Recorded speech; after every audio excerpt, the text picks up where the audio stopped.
నేను చెప్పినా కూడా మా వాళ్ళు రేపు పొద్దున వినే పరిస్థితి ఉండదు.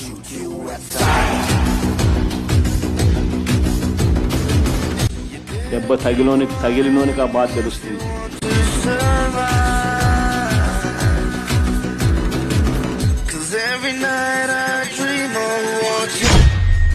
రేపు మా ప్రభుత్వం వచ్చిన తర్వాత దెబ్బలు తిన్న వీళ్ళు, దెబ్బలు తిన్న వీళ్ళు ప్రతిచర్యగా వీళ్ళు కూడా ఇదే చేయడం మొదలెడితే మీ పరిస్థితి ఏమిటి అని చెప్పి నేను అడుగుతా ఉన్నా తెలుగుదేశం పార్టీ.